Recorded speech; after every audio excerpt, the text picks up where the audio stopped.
podcast with a British twist. I am your host this week, John McGee, and joining me are two of the finest baseball minds on this side of the pond. Mr. Russell Easom, how are you?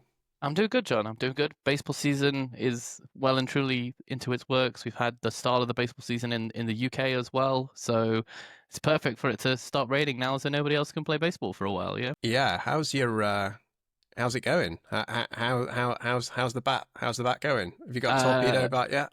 and I'm literally going out to the States in a few days, and basically half of my team have been like buy a torpedo bat, buy a torpedo bat, buy a torpedo bat. So there may be one coming back if I find one that is reasonably priced in some sort of a store in California, which is probably not actually that likely because it's California, but who knows? Well, that'll be the last that you hear about that story, because Rob Navarra, you really don't want to talk about torpedo bats, and neither do I. Well, you got it out of your system last time, didn't you? Get it out of my system. It was never that far into my system, as I'd like to clearly point out. Please, can we stop talking about these bloody infernal bats? You can tell it's the start of the season. Just shut up. Stop. Every single Instagram post does not need to be about these flipping bats. Stop it, Rob. Right? I'm sorry. Yeah, I'm all over Instagram, obviously. Yes. No, well, we just need something else silly to talk about, and I'm sure we'll come across a couple of those today. There's plenty of silliness. Yes, indeed. There's plenty of silliness, but before we get into the silliness, we must point out that we are recording this on the 15th of April, 2025. It is Jackie Robinson Day, so we must remark on the brilliant life and career of one of the greatest sportsmen of all time. Everyone will be wearing 42 today, and we are wearing it in spirit. But it would be remiss of us not to tackle the elephant in the room around this Jackie Robinson Day, because unfortunately it feels a little different to some of the others that we've seen through in the past. So I would urge you to go and read a brilliant piece by friend of the podcast, Jake Mintz of the Cespedes Barbecue at Yahoo Sports on this topic. It is incredibly erudite and incredibly thoughtful. And you will forgive me for a moment for sharing some of Jake's original thoughts, which, I happen to share. It doesn't seem like the sport of baseball is embodying the spirit of the man of Jackie Robinson, merely celebrating his existence this year. You can't talk about Jackie Robinson and ignore the fact that Major League Baseball appears to have removed references to diversity, equality, and inclusion from its website. You can't talk about Jackie Robinson this year without pointing out the fact that his team, the Dodgers, the LA Dodgers, he was, of course, a Brooklyn Dodger, visited the White House, as is their wish when they are the champions of Major League Baseball, having won the 2024 World Series. And all of them, to a man, shook hands with a president who is, if I'm being kind, incredibly divisive. If I'm being factual, sending people to a country far away from where they were born, where they are settled, and where their family life is, for no reason, incorrectly, and not returning these people home. The Dodgers felt like that was okay. This is the club of Jackie Robinson. And to say that that's a shame, I think, is the understatement of the century. Jackie Robinson is one of the most important people in the history of the world. He changed the course of American life for the better when he broke the color barrier in the 1950s. Major League Baseball had an opportunity right now to make a stand for the millions of people in their country who think that's important. Not just people of color, but people who think that the just way and the right way is the way to live their life, and it's what sport embodies, and it's what Jackie Robinson embodied. It just feels like it's a shame that in pursuit of capital, in pursuit of political advantage, and in pursuit of whatever the hell they think is to their advantage, the sport, the owners, and unfortunately many of its greatest players have turned away from that ideal. Let's talk about some fun stuff. He's going to take us into the next bit. Transition that. Well, it's hard. Shall we talk about, I don't know, where do we go after that? It still feels quite early to be talking about whether clubs are good. I know you, Rob, and Ben and Darius did a really good job of picking the bones out of the early season a couple of weeks ago, but it does feel like there's a bit of a pattern now.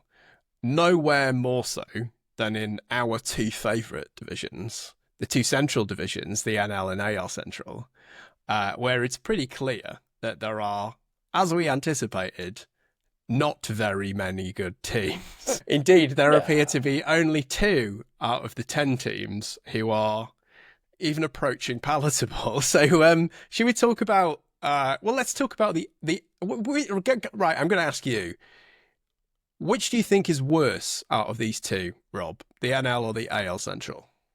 Oh,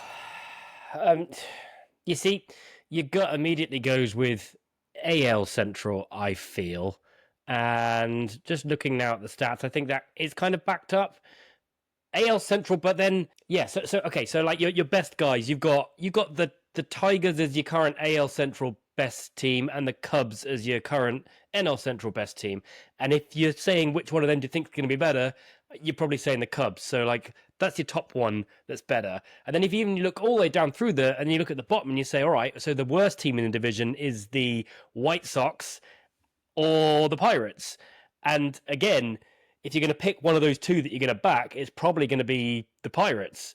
So it's got to be the AL Central that is the worst, right? What do you think, Russell? It's a pretty good argument. Most of the teams in the NL Central have actually got players that you want to watch. That cannot be said of many of the teams in the AL Central. It's like we'll come to some of it later on. Might have to come up with some new bads as we're discovering it now. But like Kansas City's offense is just awful. Like it basically, Bobby Witt is basically trying to do exactly the same thing as he did last year and try and carry them on his back while they have some pitching. But there's been little to no improvement there. Yeah. Obviously, we joke how early in the season is. It used to be, hey, when Mike Trout's atop of the Fangraphs War leaderboard or whatever, you know it's about time to start looking at stats. And I joke now that basically it's when Judge is atop of the Fangraphs leaderboards, you start to look at what the stats mean now. And we're there. It's probably still a little bit early, but it's not been good. Like, I've watched Cleveland versus Kansas now 5 times, no, 4 times. Yeah, no, 5 times. And it's not, none of those games have been, like, set alight by world-class hitting. So there's a real fear of those teams both just really struggling to kind of get out of any sort of kind of level of mediocrity. I haven't seen the Twins too much, but it's just, once again, it's just a lot of kind of like, it's injury upon injury upon injury on that team that just never works it out. And the White Sox are bad, and Detroit are maybe doing what Cleveland have done for probably most of the last 5 or 6 years, which is basically win by default. And like, that gets you the division you get through. Like, the other side, I think as Rob said, the Cubs are definitely a good team. Like, I think we all maybe laid into the Cubs for losing those couple of games against the Dodgers so easily at the start of the season, and we were a little bit too early on that one. But yeah, like the rest of that division, the Brewers probably get a little bit of credit still because of how they've kind of done things in the past, that you can imagine that they're in that range territory. Their pitching is appalling.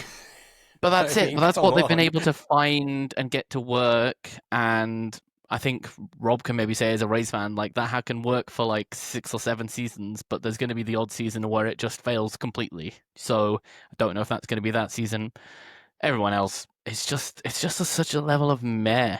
Like, there's just not things to get excited about, and it's just so depressing. And at least the other time I would say, like, I would think the NL Central is worth watching more. It's just because LA, the Cubs have actually tried to be a good team, and they're being rewarded for their success. And even though the Pirates are bad, you get to watch Paul Skeens. So, like, there's just nothing like that on Chicago. So it just makes it a better division. On the Reds, of course, right? And yeah, and Hunter Green on the Reds. Hunter Green's been absolutely phenomenal. I think he leads like Fangraphs War. But some of us were saying that in our pre-season preview. I'll hasten to add, it was not you two. Rob, have you got any thoughts on why these divisions are so bad? Like, why are they not trying? Obviously, we've got some traditional quote-unquote small market teams in there. You know, the Pirates, the Brewers. They never spend any money. Cleveland, of course. But beyond that, why are they not trying? Like, all of these divisions are winnable. Or have they just looked at the Tigers and looked at the Cubs and gone, fair enough, they're winning their division? Yeah. See you next season, lads. The small market excuse is bollocks, and we've seen that bollocks because we've seen the Rays do it, we've seen the Padres to an extent do it, we've seen clever teams that the A's have done it. Not now, but like for long stretches, the A's have been punching well above their position. So it's not that. It's not that. It's purely got to be strength of competition. It's the survival of the fittest, and if no one's that fit, then you haven't got to be fitter than the next guy. So essentially, this is a bunch of obese orangutans sat around eating too much. And there's nothing more to it than that. Like, they haven't got to get higher in the tree. They don't need to outrun the predator because there isn't a predator in those divisions. And it's just as simple as that. Like, they're just lazy. There's no need to go for it. So why bother? Why bother indeed? Why bother talking any more about these two absolutely appalling divisions? Should we talk about a couple of good ones? Would you rather start in the NL West or the AL East, Russell? Let's go NL West, because I think there's been a little bit more surprise, in a couple of the teams. Like, I think a few of us were maybe slightly pessimistic. Are we going to be nice about the Padres? And the Padres coming into the season. Yeah, sadly, we might have to say something nice. But they've started well, and they've got the best record now. Giants looked really good. Watching some of the highlights from the games over the weekend, I think Jung-Hoo Lee, wish he plays in Yankee Stadium all the time. He was having a whale of time in those games. But no, and even like the Diamondbacks are 9-7, and I was looking at it being like, oh, they're like 4 games out, and I'm like, well, they're actually 9-7, which is basically better than almost every other team in the NL. So, like, apart from the Phillies or whatever and the Cubs. So you're like, oh, we joke about it sometimes that one division is going to get all of the wild card teams, and well, who knows right now? But actually, I think it's the Mets, not the Phillies, who are doing well. But yeah, it's looking like a bloody tough division to win. I was chuckling that the Dodgers Fangraphs odds have gone down by 2%. Like, they've started the season like 12-4, and their odds have gone down because everybody else is starting out ridiculously good as well. So you've got one team at the top, and I'm still going to be perfectly honest, I would not know who to choose between San Francisco, the Padres, and the Diamondbacks. I would have had an opinion probably more towards the Padres come the start of the season, and with the Diamondbacks a close kind of like third, and the San Francisco being a bit off. But that looks like maybe a one-horse race and 3 very other people close behind it, because I still think you can't really look away from the Dodgers. Yeah, over the long haul, they're surely going to be the class act of that division, but it wouldn't be a surprise if both of the wild card, well, it feels almost inevitable that both of the wild cards are going to come out of that division the way that the Phillies and the Braves have started. But, baseball's a long old season. We're going to get on to Tristan Casas in 162 games momentarily, I think. So we'll leave that for then. I wanted to point out one player that I thought about putting in my too good, too bad, but this felt like the right point to talk about it. It's not been sensational, but a guy who I have great joy for is Kyle Hart on the Padres. So he pitched in Korea last year, and he was the best pitcher in Korea. And this is not his first trip into MLB, because he was on the astonishingly awful 2020 Boston Red Sox, and arguably took the crown as the worst player to play for the Red Sox that season. And there were a lot of them. In 4 games over 11 innings, he held an ARA of 15.5 and wasn't seen again. Having been not a heralded, but a half-decent pitching prospect as a sort of back-end starter. And he's been back in the minor leagues. He's been in Korea for a couple of years. And he's putting up creditable innings, which is exactly what the Padres need with that offense. You don't need spectacular outside of Michael King to carry the day. I just thought that was a thing that was worth noting, and great to see him prospering. Still some way to go to bring down that career ERA, Kyle, but you're heading on the right track. AL East, Rob, that's our division, isn't it? There are some good teams in that division. There is. I was looking up Kyle Hart, and I just found a Reuters that actually calls him Dan Hart. So that's fantastic. I got very confused trying to work out if there was 2 Hart pitchers on the Padres, but still some way to come from Reuters as well. Right.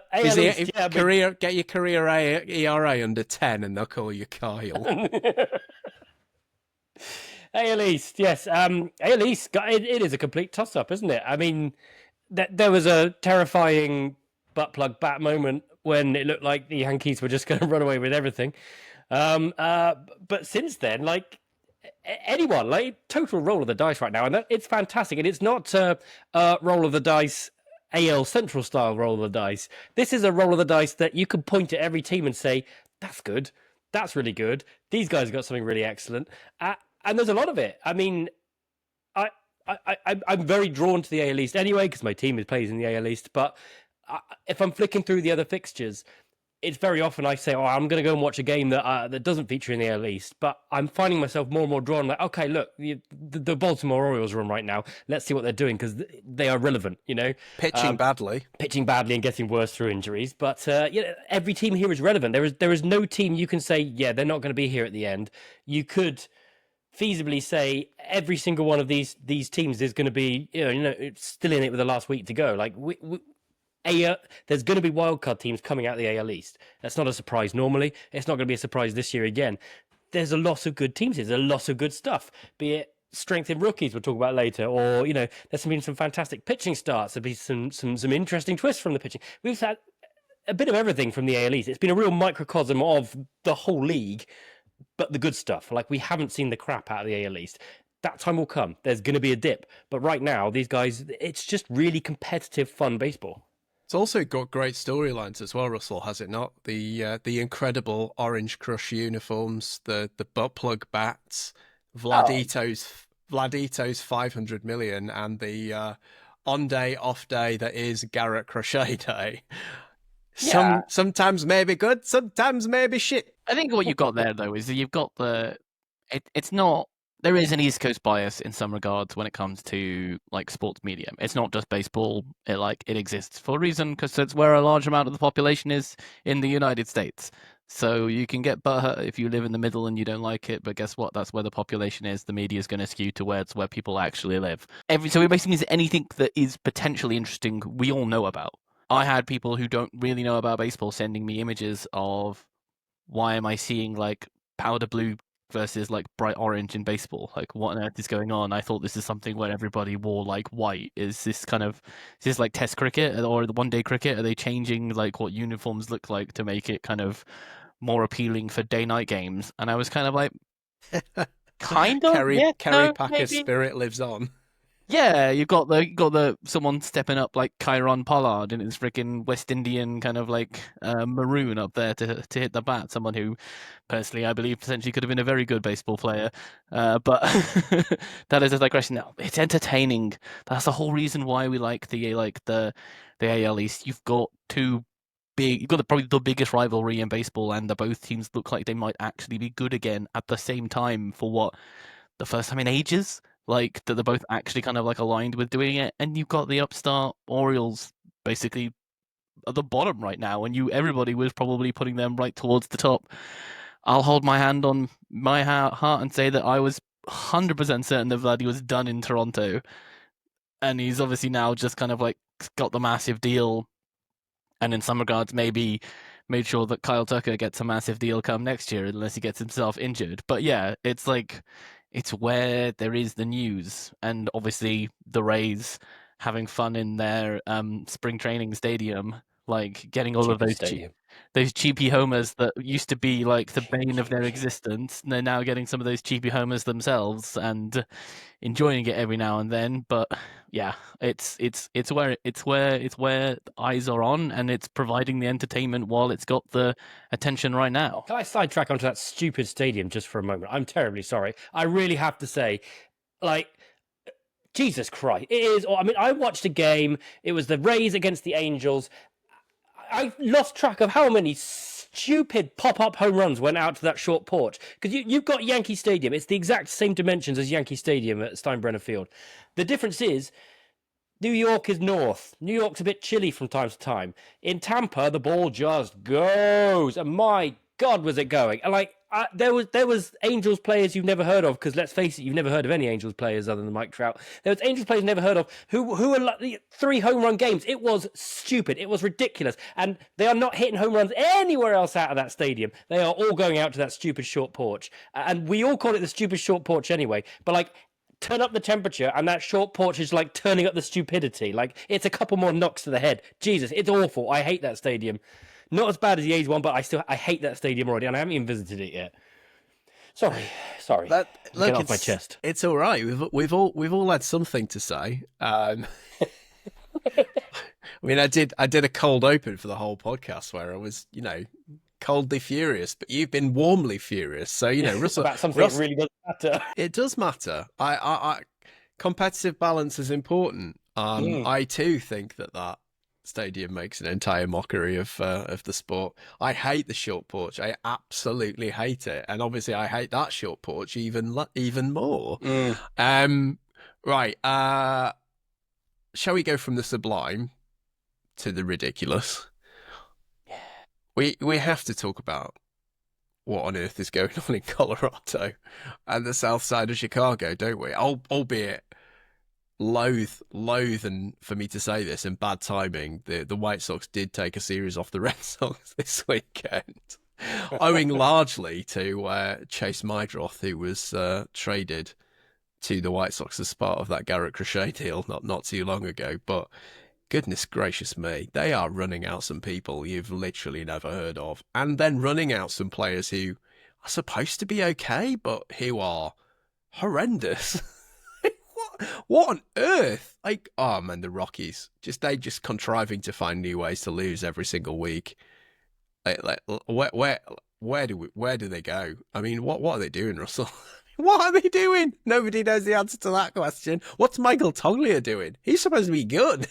Yeah, that's the one that really, I think that's the one that hurts, where it's like you kind of have your power hitting first baseman just kind of disappear, like, and just be like, oh, so there is no power here anymore.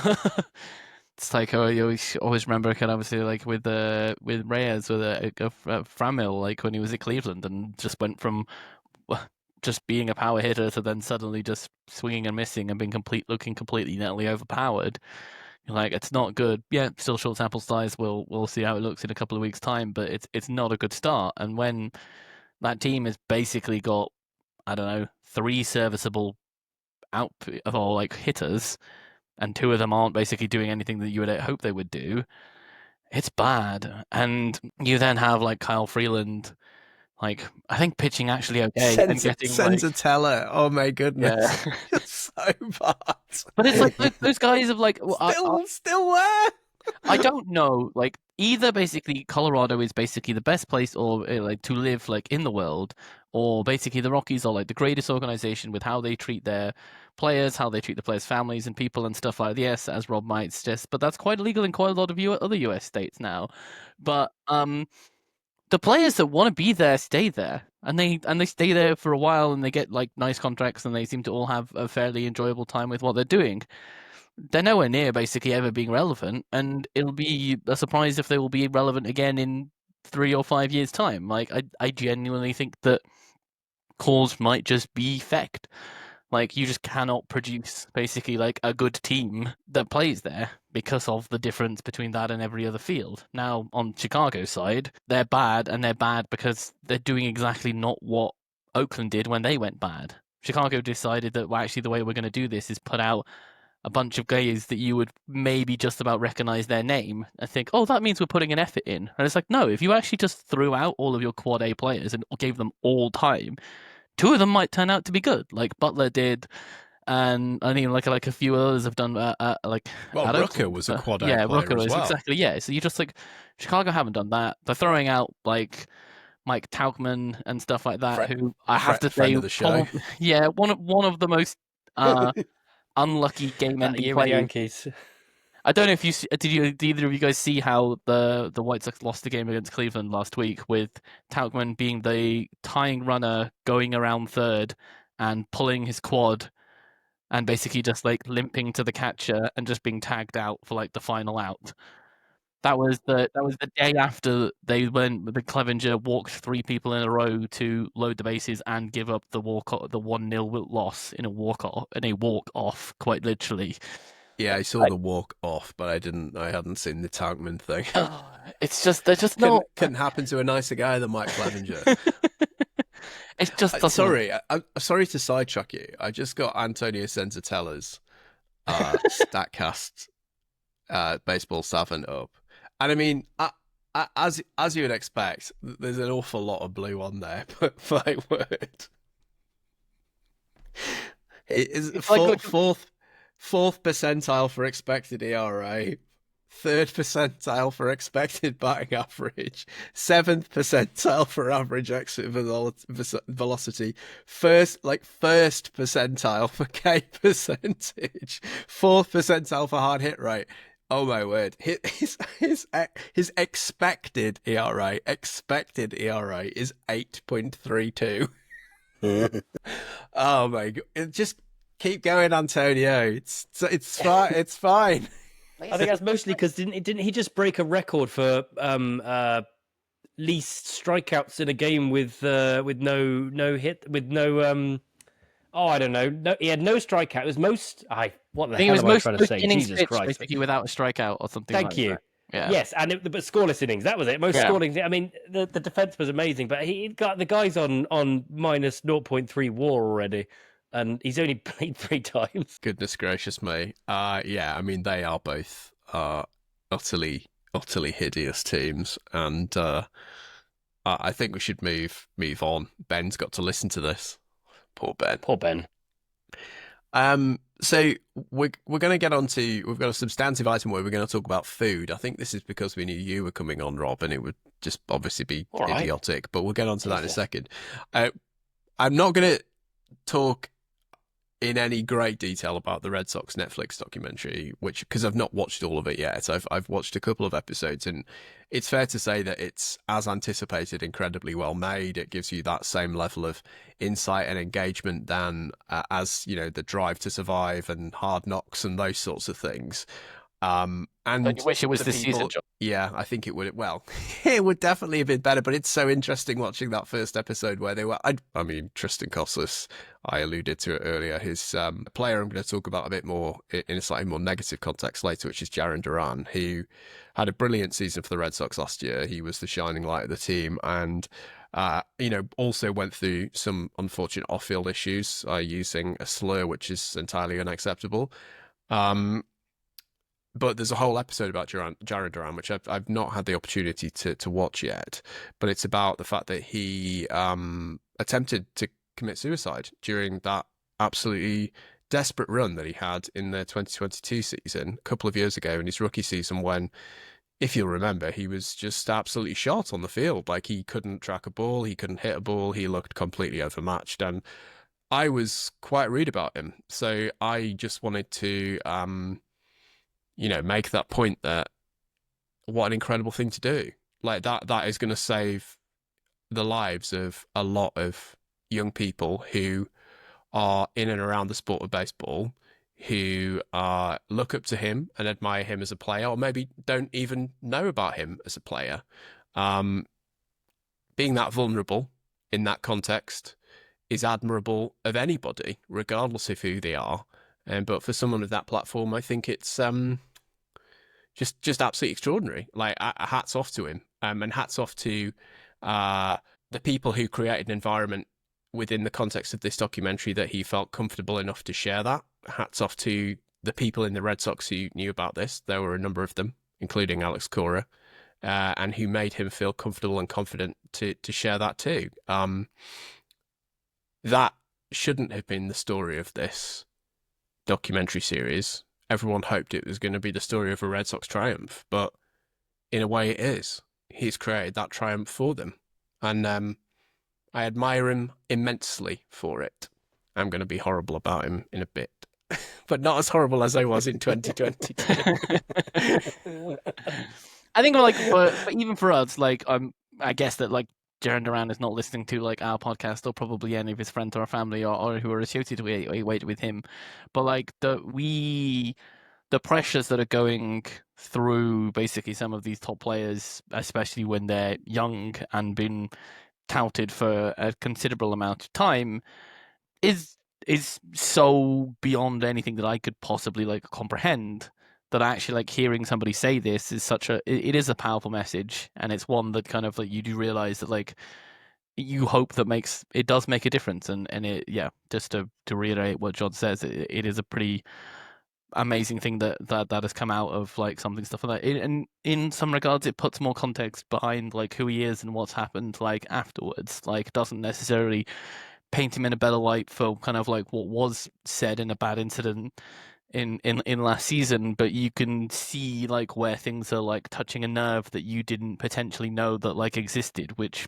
caused the response that you shouldn't have done. But you can understand more like what happened. You can still say it was wrong, and he will still has come out and said that it was wrong, and will try and like learn from it. But there is a closer level of understanding than I think that many of us had like beforehand. Yeah, it explains it without justifying it, I think, is probably the right way of framing it, right? Yeah, that's the 3-word answer sorry. that I was trying to get to with my long-winded statement. Yeah. Hey, look, I've been pretty long-winded twice.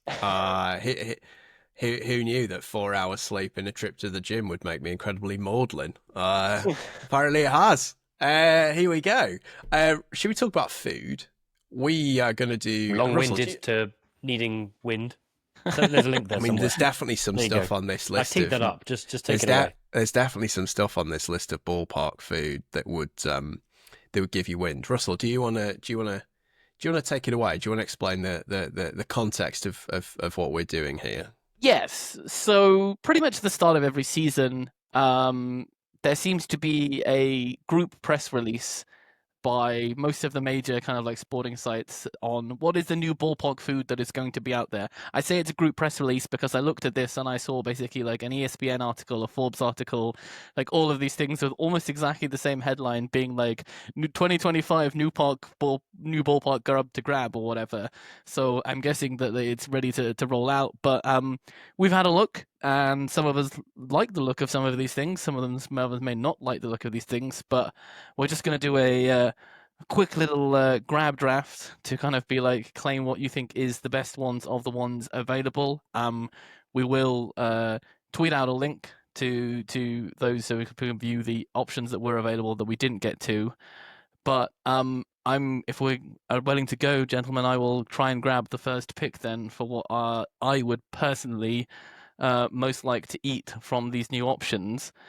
And it might be a left field pick, but I'm going to take the... Oh, it's so hard. Some of this is actually really good. I'm going to take there's some good ones on this. The Z-Man sandwich, which is the new one from Kansas City, which is it's basically a slow beef brisket burger with provolone cheese on a toasted bread roll, topped with 2 onion rings, which to me just sounds absolutely glorious and something that I would heartily consume, probably giving me heartily issues in probably too fast a time as well. So that's going to be my number 1 pick from this list. Are you going, Rob? That's it. If I've got a criticism of it, it's the second onion ring. You know, I'm too stacked at that point. I like one will do for me. I've got to say, you sniped me. That was definitely going to be my first pick as well. It's on my list. I am a big fan of barbecue food. I am not a big fan, and let's just not start this because I could go on for hours of barbecues, which are a very different thing. Any American listeners will know this is grilling. In the UK we call that barbecue. It's not the same as smoke pit, Kansas City, Houston barbecue. Entirely different. In fact, quite the opposite. I hate it. And everyone in this country is obsessed by doing it as soon as it's vaguely warm, and it revolts me. But sun's that out, barbecue, sun's out, I'm John, all yeah? about. Yeah. Sun's out.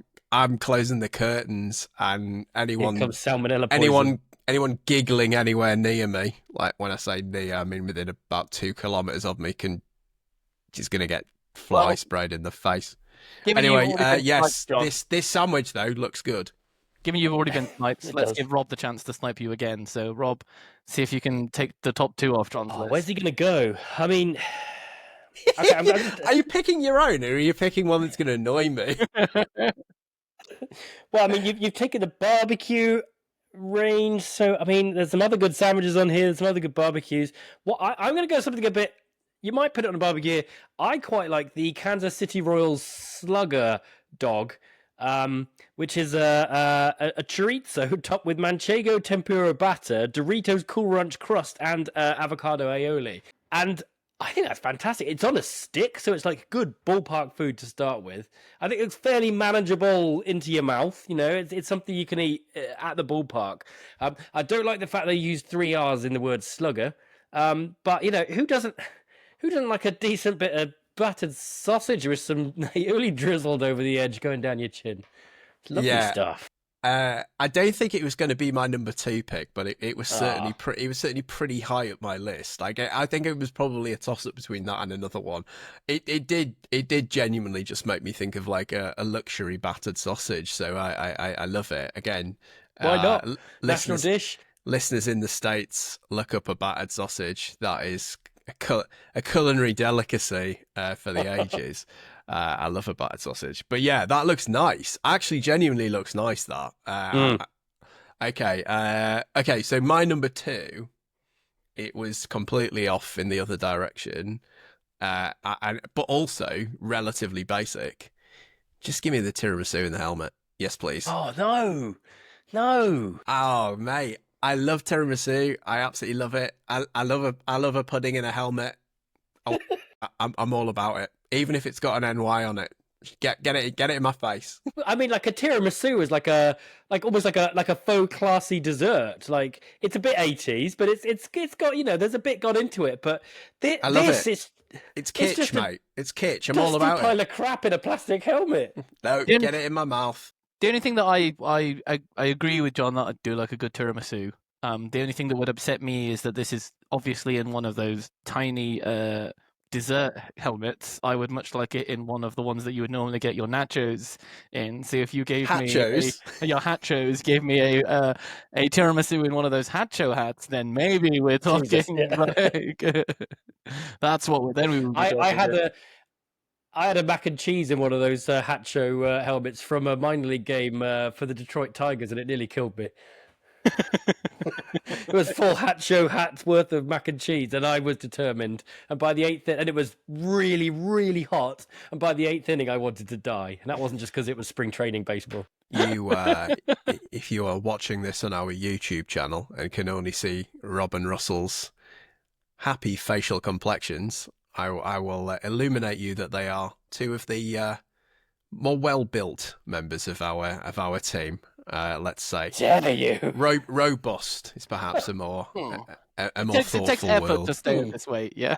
Absolutely. It certainly does, and there's that exercise for one of your arms when it's got a spoon in it, but otherwise not much, right? I'm also lifting those heavy pints, John. Yeah. Very, very true. Okay, should we pick one more each, and then there's a couple on here that I've got things to say about them. Yeah. Okay, Russ, back to you. Okay, I'll take my dessert option, which I'm not certain like if it's actually going to be that good or not, but I'm very interested to try what it actually is. So I'm going to give the s'mores quesadilla from the Phillies. Like, yep. I like a s'more and I like a quesadilla normally. Now, will these things actually work together? I'm not 100% certain that's actually going to be the truth. But if I was there and I saw that bad boy on a menu, I'm trying it. And I will give you an answer immediately, one way or the other, whether I love it or hate it, because I don't think there's going to be any middle ground on it. But it has me intrigued enough to want to try it. John's tongue sticking out makes me think that he is definitely not a fan. No, that was definitely on the list of ones I had absolutely no interest in. That's just like eating a pound of sugar as far as I'm concerned. Anything that is sweet on no. You're going to have a bit of flavour, you're going to have a bit of texture. Yeah, look, tiramisu's got coffee in it, you know. Oh no, that looked Something else that's just bad for you. Yeah, nice. yeah. Well, very true. Hey, look, it's The got me graham through. cracker crumble on it. That's got me a bit. The graham cracker crumble's one of the things I quite liked. No, Anyway, on the quesadilla. no, I know. Yeah, but like, I'm not having that. I'm not having it. No, not for me. But you know, each to their own. Rob, what about you? What else? What else tickled your fancy? if I'll take it. I mean, there's a lot on here that does. I mean, everything in Arizona looks fantastic. Yeah. But I will go over to the Rockies, and I think their dessert is interesting, if nothing else. It's meant to look like nachos, but it's dessert nachos, which is fried flour tortillas tossed in a cinnamon sugar with fresh berries, topped with powdered sugar and caramel drizzle, served with a side of whipped cream, which is obviously supposed to look like cream cheese. Now, I don't know if my head will allow me to enjoy it as a sweet dish when it very, very clearly looks like a savory dish. And there's obviously going to be that comedy moment when someone next to you has bought it and you go in for a nacho and it's not. And then, you know, the whole lot goes everywhere over the person in front. He turns round, breaks your nose, trip to A&E, you know, game ruined. But I'd be interested in the desert nachos. I think they're a bit different. I quite like the creativity behind them. So and you know, the Rockies need something, goddammit. Well, there you go. Good for them. They've pulled a triumph out. That having a beautiful ballpark, great beer, and temperate climate. Desert nachos. They've also got a good college football team up there, so you know they've got that going for them too. Okay, I'm gonna go Route 1 for my next pick. Just give me the massive burrito. Yes, please. I mean, who doesn't love a burrito? I'm not on the list of people who don't love a burrito. I do love a burrito. I love a boomstick. I've done the boomstick challenge. It's on this here YouTube channel, and I've got to tell you, eating that was one of the worst experiences of my life. But it had nothing to do with the taste. It was a genuinely tasty item of food. That I met the chap who's the chef. Who I've been trying to Google his name. If you put boomstick chef, you just get lots of pictures of Nelly Cruz meeting John Favreau, which is quite funny. But you can't get the name of the guy who invented it. A very nice man. I've met him a couple of times. So yeah, I'm all in on the massive burrito. You probably need about 4 of us to eat it, but yes, please. I think obviously the simple adage is everything is bigger in Texas, isn't it? So it's just like they've gone for it. The fact that also that it's like that 24-inch burrito because it's a 26-inch tortilla, so there's even like a good bit of like folding up on it. So that helped with the mess. That is important because you know what? If you're sat there wearing your like $350 replica jersey, you really don't want to get boomstick down it. That's the man who speaks from personal experience. Hey, I made a boomstick during COVID, if you remember, again on this YouTube channel. Okay. Yeah, so we all remember that nervous breakdown. That video is all, as I said, on this YouTube channel. As well. We're all having conversations with celebrated baseball reporters and big league players, whilst you're literally in the corner of the screen in your kitchen, getting your partner to film you have a nervous breakdown. I wish I could say it was a low point, but it wasn't. That poor woman. So I think we all gave Russell, a sweet and a bring main us that to we liked order. there. So I'm just going to go through one thing that I think looks absolutely awful. I do not want candy floss on fries. Please get that. I do not want candy floss ever. It's disgusting. Get it away from me. I don't know how, according to the MLB article, that is the top new grub. I'm like, were we speaking to like 6-year-olds when we were asking their opinion on what they wanted to do? The thing that offends me, I mean, it's very offensive that we have candy floss on top of the chips. The second point for me is that this serving looks absolutely tiny, and I imagine it's very expensive. Not the blue sauce. Just the That's it. That's my second issue. Is there is a blue sauce of undetermined provenance on these chips. And so much so that it looks like it was an AI. Fries. Yeah, it looks like an AI photo that chips. somebody's asked for like candy floss to be put on like some fries. John or Rob, do you have anything that you else would like to say? No. There is such a list here. There is such a list. There are so many things. I'm going to cheat and take 2. Now, the first thing I'm going to take is the pair of popcorn bats, and this is purely from someone who works. This is somebody who works in events. Have a look at how these things. Click the link. Go and have a look at this ESPN article. It's essentially a baseball bat that's wide at the top, and that's where the lid is. Like, there is no way to put this thing down where there isn't going to be popcorn absolutely fucking everywhere. And having been in events for 20 years, I can tell you how much I hate this product. Because there are some poor people who are going to have to pick this shit up after you finish watching the Pirates lose, and that's just not fair. So yeah, I'm out on those. But the one that's really made me gip. It's not that one. No, that wasn't it. That was my other one. It's got the Padres. What are they doing with their banana puddings in a helmet? Banana pudding in a helmet. And I found a poem about the banana pudding in the helmet. My God. I found this is from Petco Park Insider. It's called An Ode to Banana Pudding in a Helmet. Oh, sacred scoop of golden bliss, in a Padres helmet, pure chef's kiss. Banana pudding, smooth and sweet, a ballpark snack that can't be beat. Top the bananas, nuts and cookie, bold as an all-star, fresh as a rookie. Costs $7.99 for a generous serving, size to share if they're deserving. Hard to find, but here's the key, seaside markets where it'll be. Field level section 105. We're really getting into the details here. Peel on down and feel alive. Nearly done. Creamy and absurd like a pie in the face. Dreamily served 31 place. Petco Park, San Diego. There we go, folks. That was a dramatic reading of An Ode to Banana Pudding in a Helmet. Yeah. Bill Shakespeare turning his grave. I was about to say, like, I didn't think that there was anything worse in the universe than Vogue on Poetry, but I think I may have just heard it. Emily Dickinson didn't die for that shit.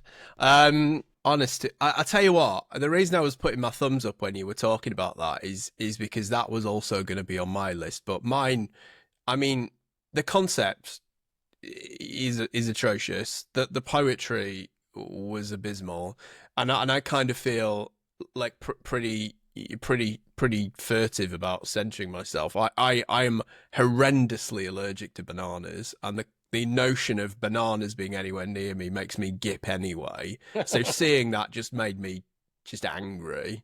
And yet, we're going to bring this segment to a close in a moment, people.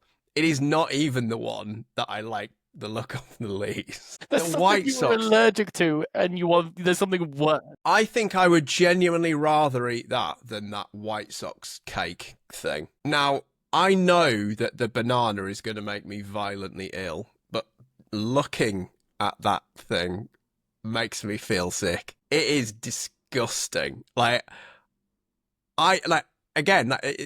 These podcasts are a revelation for everyone. I never know what's going to get the inner psyche of me going. I really, really don't like cake, and it's one of my weirdest things. Wow. I think cake is the world's most overrated food. All right. I'm just looking at that bloody milkshake being sullied by that horrible dry cake with that nasty cherry on the top and those stupid sprinkles that are just going to get in your teeth. Piss off. I mean, it wouldn't be so bad if it wasn't essentially following on from the only thing the White Sox won last year, which was that fantastic milkshake that everybody wanted. Now we've got this abortion. It's awful. Yes. I'm sorry. I sound like Ron Atkinson. I'm sorry. Just get it away. I've just got it open on my screen. I could close this window at any time, and I'm going to. Piss off. Right. Time to bring this proceeding to a close with Too Good, Too Bad. That was a lot of fun. Rob, do you want to go first with and you have the honour of picking good or bad. We've had a bit of both in the last 15 minutes, so okay. You go where you want. I'm probably going to take a bad first because I've only got one good at the moment, and so I need more time to think about that. So I'm going to go with the Tampa Bay Rays pulling their starter last minute, which was a really, really cheap move to my mind. Many people will say it was a good strategy. But what happened was it was a game against the Atlanta Braves, and advertised was Shane Baz, who, let me clarify here, was very, very healthy, had pitched very well so far. Everyone was expecting Shane Baz to pitch in this final game against the Braves. But what the Rays did instead, without telling anybody, is about half an hour before the game, they pulled Shane Baz and they put Joe Boyle, called Joe Boyle up from the minors and had him pitch instead. And look, he pitched great. He pitched fantastically, probably because the Braves had absolutely no chance to do any scouting. But my problem here is there was no injuries. No one was sick. This was apparently something they've been planning for days and days and days and days and days. So what they were doing is they wanted to get an extra day's rest for all the starters. So they pushed them all back a bit, which is fine. However, to do this with like half an hour's notice, like you've got people probably in the ballpark at this point who are specifically there. I want to see Shane Baz. He is, you know, what the Rays have counted as a star these days. Like he's a big name pitcher for them. People would have been there to see Shane Baz play probably. And then they've called up somebody last minute like that, and it just feels a little bit bush league for me. Maybe I'm getting a bit red ass here, but it feels a bit bush to pull that move so late in the day for non-injury reasons. Yeah, like go Russ. No, it just made me think of Craig Counsell pulling Wade Miley after one batter in the 2018 divisional championship. It was the championship series. It was the NL Championship Series. Like obviously, just completely nearly trying to mentally get one over on like the people that you're doing. Now, I think in a playoffs, you can maybe just about say that like you've got to really try and pull every single lever that you can to win a game. But during the regular season, it's just like seriously, like there is supposed to be an entertainment value what you're doing, and you're pulling your starter for no reason. I think it might not be bush, but it's poor entertainment. Also, Shane Baz, they sound like your dad's mates who he goes to the pub with. Shane and Baz on a Thursday. That'll be a bit Shane and Baz. Shane sells insurance and Baz is a painter decorator. No, Shane doesn't. He sells you insurance, but he's stuff that's fallen off the back of a lorry. Uninsured. Russell, what's bad for you? I mentioned it a little bit earlier on, but I think I want to kind of go through it in detail. Like the Kansas City offense. Right now, I think I have to double check it because I was looking at this yesterday, but I think they have a 69 WRC plus for the season so far, which when you're a team, nice. It is nice, but sadly, it is not nice. And Bobby Witt Jr. already has one WAR in 17 games, so project that out to basically a full season, and he's close to being a 10 WAR player again. The shame is effectively that Hunter Renfroe already has -0.6 WAR. Michael Massey has -0.4 WAR. NJ Melendez has -0.4 WAR. Even like Salvador Perez is on negative WAR. It's like he basically has no support apart from Michael Garcia and a bit of a tiny bit of like Vinny Pasquantino, who's managing to put out a 0 WAR season so far. It's like this team, it just looks awful with the bat. And when you have a generational talent, as in Bobby Witt Jr., somebody who will be in MVP races, the fact that he does not have any support is truly awful. And you're just like, this was what a lot of us still thought Kansas would get better because they pitched well last year. They had some injuries when it came to hitting, and you thought, yeah, you know what? I didn't think things could get worse. I thought it would only get better. Well, it's only been 3 weeks, but things got worse, boy. Yeah, I hadn't quite reckoned with quite how bad. I knew they weren't great, but I hadn't reckoned with it being quite that bad. Goodness gracious me. I mean, those numbers don't need any further exposition or explanation, do they? Okay, it's over to me. Oh, God. I mean, I kind of feel like we have to mention it because it's just happened. What I put in our prep document is that reporter dickhead. I am referring to Wiley Ballard, the sideline reporter of the Atlanta Braves, a gentleman who exudes golf energy. Just look at him. That's a man who only owns quarter zips. Was very disappointed by the performance of Bryson DeChambeau this Sunday. Oh my goodness me. If you've missed it, you've been living under a rock because it's everywhere on baseball social media. This twerp tried to hook up with a woman whilst doing his job this week. And I don't know if I'm more disgusted by that or by the colleagues who were egging him on. There's a guy by the name of Miles Garrett whose tweet has had an Not the football awful player. lot of retweets from female reporters, sideline reporters, clubhouse reporters, TV anchors, and he's just left it. He's just leaving it out there as though this is absolutely fine. It's just totally unacceptable. We all meet potential partners everywhere, but just do it in private. Don't bull run a poor woman who's trying to watch a baseball game into going out with you. Just found it really crass, and the celebration of it by all of the expected outlets is exactly what you anticipate. Yeah, it's didn't the dual it very much standard of at it all. Yeah, It's a dual standard because this is exactly the type of thing that if like a female reporter did, they would all be lambasting it for being inappropriate and devaluing like the commentary. So yeah. I just blame golf. Just look like the type of guy who just loves golf, and golf is the worst thing ever invented, apart from cake. Okay, Rob, something good from you. Something good. All right, I just dumped on the Rays, so I'm going to come back on the flip side with the Rays. I'm going to go very homer today. And the Rays rookies, they're great. They are turning up. It's caveated by small samples, of course, but we're looking at Cameron Meisner, Junior Caminero, Jake Mangum, and Jonathan Aranda. These are 4 guys who are...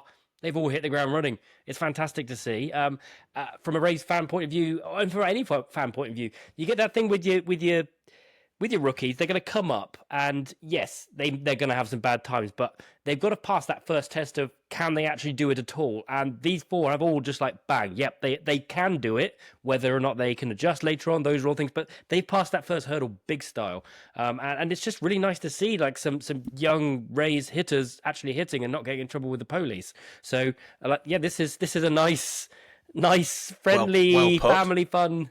And they got some good stories. Some of these guys are debuting very, very late as well. So it's just a nice story. It's just nice to see it happening. And we all like our rookies. We all live and sweat by our rookies. They're going to come up. They're going to save the day. And these guys are, and that's nice. It's exciting. So I want to see more of that. And it's not just the Rays. There's plenty of them. I mean, look what's going on in the Red Sox at the moment. I'm sure we're going to mention them in a minute. But yeah, there's some great rookies out there, and they're hitting. They're good. I'm enjoying the rookies. Russell. To take things back maybe to Jonathan's favourite sport, do either of you know who Daniel Lynch IV is? Daniel Lynch IV? No. He is a pitcher for the Kansas City Royals, a relief pitcher that you've never heard of. Has probably the most golf-sounding name in baseball, but maybe just because I think of like Davis Love III. Davis and Love then basically that just immediately. The only good thing about golf, and it's not on my list, was Ken Griffey taking that amazing photo of me, Rory McIlroy. But yes, sorry. Daniel Lynch is currently on an 18-game streak of not giving up an earned run.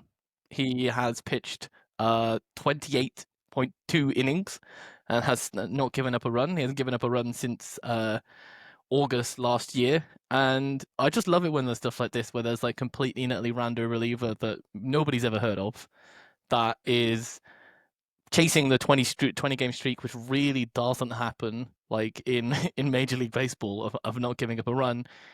Cade Smith is currently like 1 game behind him on 17, but it's just hilarious to be like, this is the duality of what Kansas City has right now. They have like a complete and a nobody reliever who is being pseudo kind of like lights out, but then kind of having the other things to go with this side. The thing I found amusing when I was looking this up is technically the longest current streak from the last 20 years is Casey Sadler, who obviously sadly retired due to personal reasons the last year, but he ended his career on a 29-game streak of not giving up an earned run, which is just mental. I was looking even on this list, Trevor May ended on a 15-game streak of not giving up a run. You're like, some of these guys go out like on the top and you never quite think about it just because they were relief pitchers. Great, I love that. I am going to talk about a rookie. And I'm going to talk about a rookie second baseman, but I'm not going to talk about the one that you anticipate that I'm going to talk about. I'm going to talk about Kyron Paris. Almost talked about him, yeah. Fantastic. Who is, I think, the guy you were alluding to earlier, hitting all of those rinky-dink home runs for the Halos. Yes, he was, yeah. He's had an absolutely extraordinary start to the season. He's currently 4th in the rank of Fangraphs WAR behind some guys called Corbin Carroll, Aaron Judge, and Fernando Tatis Jr. and followed by Hunter Green, Kyle Tucker, Cole Reagans, Paul Skeens, and others. I did Geraldo Perdomo. omit. I omitted Geraldo Perdomo. Sorry, Geraldo. There's no scope to talk about you and your miracle season here yet, because I want to talk about Kyron Paris. Specifically, I wanted to talk about like how baseball can change for players so quickly. So he was an okay prospect, but never a really great one in a quite poor system. And 2 years ago, he was playing in Double A, going through a streak of 77 plate appearances where he had a batting average of 0.71. And he started the season like a freight train. Now, small sample size, cluster luck, all of that. But just a really great story. And there is some mechanical changes. He's gone to Richard Schenk, who's Aaron Judge's hitting guru, Jeff Fry's arch nemesis. And yeah, it looks like it's made a real change for him. And he is the sort of Cinderella story of this pretty remarkable start to the season for Mike Trout's halo. So yeah, I wanted to just give Kyron Paris his flowers. He's been a lot of fun. He seems like a very nice young man too, which weighs in his favour as well. Right. What name? It's a great name, isn't it? What a cool name. A proper baseball name, that, isn't it? Look, I don't want to be Aaron Judge. I mean, come on. Yeah, I want Corbin Carroll and Kyron Paris, and frankly, no Shane Baz. I'm just waiting till there's some point that there's a Paris syndrome joke there that I'm not quite working out how it's gonna work, where we're all gonna start to think that he's good and then he somehow isn't. But is that what Paris syndrome is? Paris syndrome I'm is learning today. It's the fake thing about Chinese tourists going to Paris and realizing it's not as lovely as they thought it would be. Oh. They're wrong. Geraldo Perdomo sounds like a private detective, so I am well in favour of him as well. Yeah, Geraldo Perdomo, private eye. He's gonna find your husband with a mistress, no doubt about it. Columbo had a sidekick. You're absolutely right. It's Geraldo Perdomo. just one more thing. Is it an extra base hit? At this rate, yes. Okay, yes. Rob, something bad. Something bad. How can we not talk about the A's and their medical cart? What a joyful little blip of baseball life we had there. And obviously it's something bad, but I mean, it is essentially a good too. I mean, wonderful. Just mwah. It's just all the stars aligning. So obviously poor Jose Siri is feeling a little bit rough after he's smashed the ball off of his shin, and it did look like it hurt. He's broken his leg. Down on the floor. He's broken his leg. Has he broken his leg? Yeah. I thought he had a bruise. Okay, well, yeah, that's gonna smart. He's not gonna lie. So out comes the golf buggy to take him off. But oh no, it's run out of petrol. It's broken down. Its brakes are stuck. We don't know what's wrong with it, but it ain't going anywhere. They have to get him off for the second one. But you think that's it? Oh, ha, the thing's rubbish. No, the gift keeps giving. When they try and get this thing off the field, and you could almost play the clown music in the background as there's 5 guys trying to push this thing through the gap in the fence. It won't go through the gap in the fence, and then there's the really, really big security guy who looks like he can push it on his own is just stood there watching whilst these 5 guys are mentally trying to push this through the gate. And look, hey, again, I've already mentioned in this podcast, I work in live events, and I've been there on a stage with 5,000 people watch me trip up as I'm trying to gaffer tape the back onto a seat. It happens. Events people, I'm not having a go at you. This crap's going to happen. But my God, I mean, just in this ballpark as well, right now at the beginning of the set, it is just everything perfect has come. You couldn't have written this any more beautiful. It was wonderful. If you haven't seen this, and you're probably hiding under a rock if you haven't, but please go and watch it. It's beautiful from beginning to end.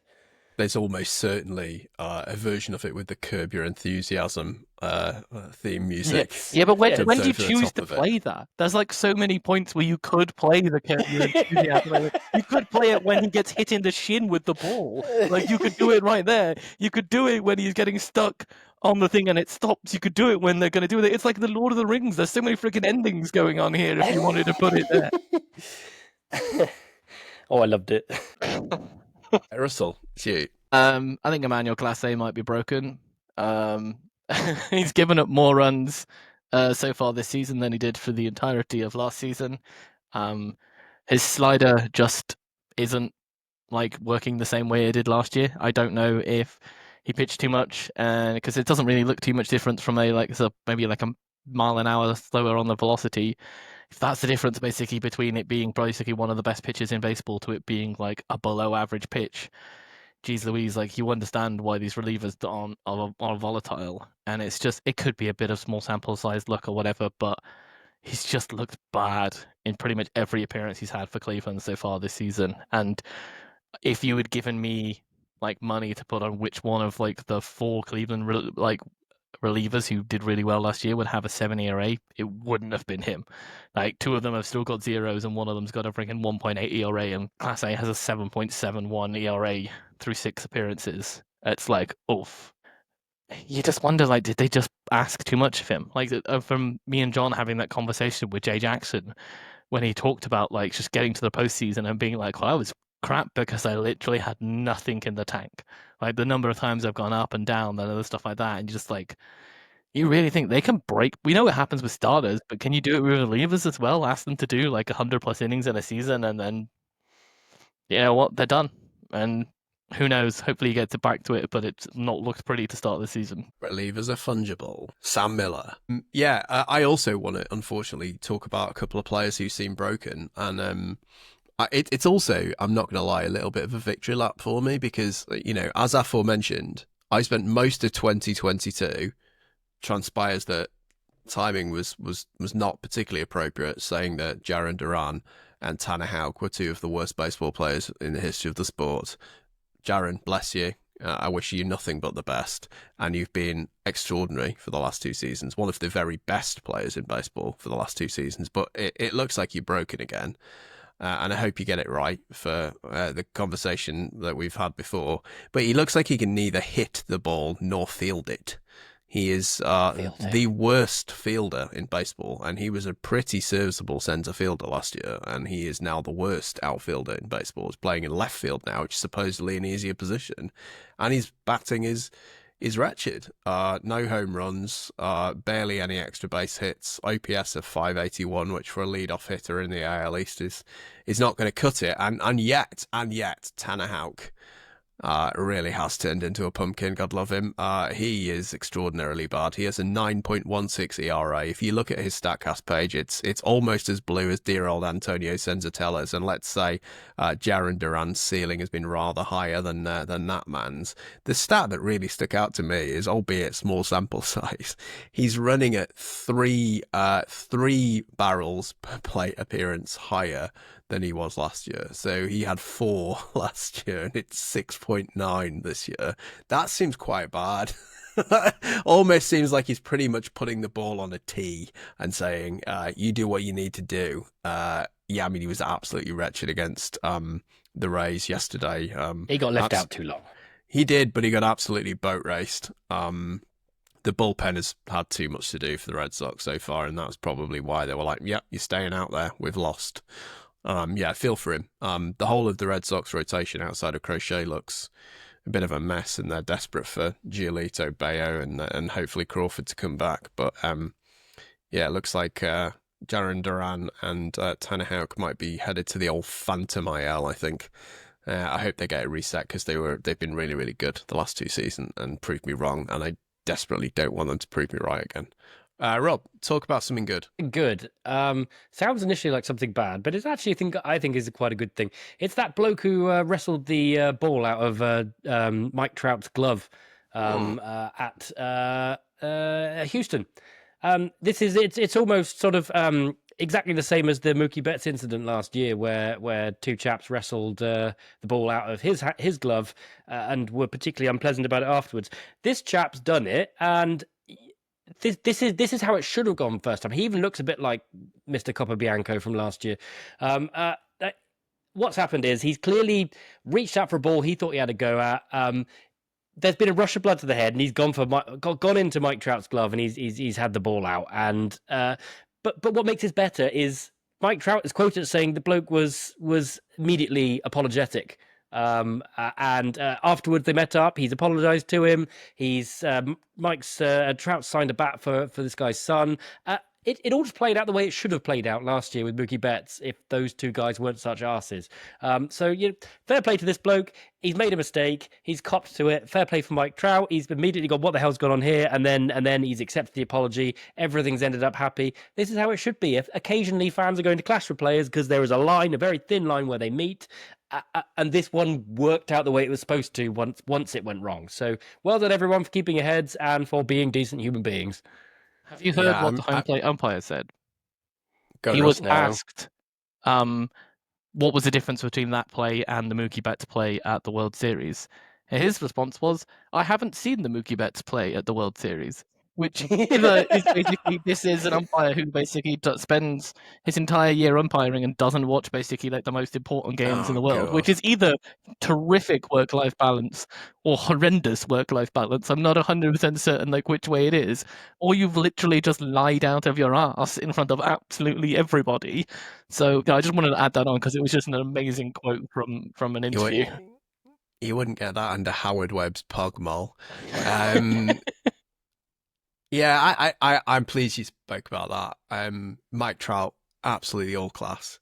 I'm going to stick up a little bit for that guy. I don't think he was anywhere nearing the realm of Austin Capabianco. I think you're right. I think rush of blood to the head is exactly the right phrase. He just was like, I'm leaning over, I've got this, and completely didn't notice that Mike Trout was basically had his glove directly under his hand. It wasn't like, I'm going to win this. And he looked absolutely mortified as soon as he recognised what was going on, didn't he? It's like the guy was probably willing to steal it from a child, but not from a major league player. Yeah, I mean, God, look, we've got no bads left, so we can't talk about that pillock stealing it from major league players. We don't talk about. Though that's a good, isn't it? Anyway. Yes. Yeah, well, we're not talking about that pillock, probably, but. Russell, talk about something good. Let's not talk about Zach Campbell. I don't know if you guys have seen recently this season. David Lorelei has done a really awesome series on Fangraphs, which is going through scouting reports with major league players like 4 or 5 years, 6 years afterwards, and kind of like chatting them through. They're not like particularly long articles, and I think there's been like 6 or 7 of them up now. There's ones with like Cody Bellinger, like to say name another one, like quite a few others. Like the one with Eric Fede was the latest one that went up like today. I've really loved the series. I think it's such a clever way of kind of like having like a quick chat with a player and talking about something that just is not something they've probably discussed multiple times before. I've not seen this format before. It may have been done, but I've never seen it. So I think it's a cool little thing to kind of hear them talk about like, yeah, that's how I would have thought about myself when I was like coming through college or whatever, and talking through with Fede being like, yeah, obviously before he had TJ pretty much right before the draft, he was being talked about being drafted at the same place as like Jeff Hoffman and Aaron Nola and all of that. So really would suggest people go and read these kind of like groups of articles. That I found them really fun. And yeah, it's always good to kind of like get something new when it comes to baseball writing. Great recommendation. I've not seen them, and I'm definitely going to hot foot my way over. Okay, well, God, it spins around to me to put the top on after my start, my big run up. I haven't done a big run up for a while at the start of the pod, and I kind of spoiled for choice. I mean, I almost put Jeff Hoffman blowing a kiss at the Orioles dugout. Thought that was absolutely amazing. Almost went for the extraordinary start to the season from either the second or the actual most handsome man in baseball, Lee Jung-ho. Either him or Ohtani, let's be honest. He's been brilliant, and it was such a shame we didn't get to see him properly in his rookie season. I'm really glad he's going to be a big part of the Giants because he's a really fun player, and as I said, just very handsome lad, isn't he? But no, I want to talk about Aaron Judge, who has been announced as the captain of the USA World Baseball Classic squad for the 2026 tournament. Those of you who know this podcast well know we're rather big fans of that setup. And Great Britain's going to be back in the World Baseball Classic again, and we are in the same pool as the World Baseball Classic, as the USA in the World Baseball Classic, and yeah, that means that Great Britain's going to get to play Aaron Judge. I think that's fun, but it's just fun that Aaron Judge wants to play. He didn't play last time. He was probably the biggest star that didn't play in the USA squad. Harper did, Mike Trout did. So yeah, kudos to Major League Baseball. Kudos to Coach DeRosa for getting Judge to sign up and to take the reins, skippering the squad. It's good that the signature international tournament of the sport should have the best players in it, and the USA have never quite pulled their weight. So great to see Judge. I'm assuming, Russell, that you're quite excited to see whether or not he can get Tyler Visa out of the infield.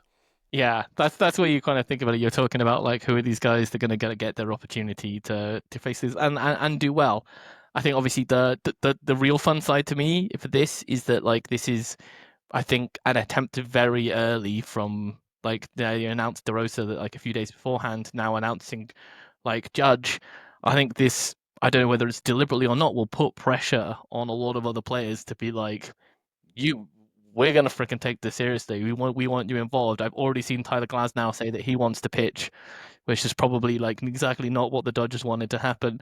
But like that's already basically Tyler Glasnow pitched for the Team USA last World Baseball Classic. He would have been their number one pitcher. So like He'd that's have been what a bit better than Adam Wainwright, wouldn't he? and that's what they were missing. Yeah, Like 38 years old. the hitters went last year, few exceptions, but basically like the pitchers didn't, and the pitchers you can sometimes understand why it's just in spring training. It's about to go where it is. But with Otani, with Yamamoto, with Sasaki, I imagine they're all going to go play for Samurai Japan in. So, like, the Dodgers are going to be like, our rotation is all basically pitching in the World Baseball Classic. It's going to be quite difficult for them to say no to Tyler Glasnow. Equally, it's going to be very difficult for the New York Yankees to say no to Jazz Chisholm when Aaron Judge has been announced, which is obviously extraordinarily good news for Great Britain. So don't get injured again, Jazz, for crying out loud. We rather missed you last time. Yep, that's the only thing we've got to hope for. It's the only major rule that basically I think is if they spent more than 90 days on the IL in the previous season, the team has the right not to allow the player to go to the tournament. That's pretty much the only thing that stops it, apart from teams fucking around with arbitration. Yeah, so great news that Judge is going to be there, and fingers crossed for Jazz. I think that's a hopeful situation for us. There'll be a lot more World Baseball Classic talk between now and next March. We need to have a coach. We haven't talked about Coach Spencer. We'll talk about Coach Spencer plenty between now and next March. Let's see who the next one's going to be. Excited to find out.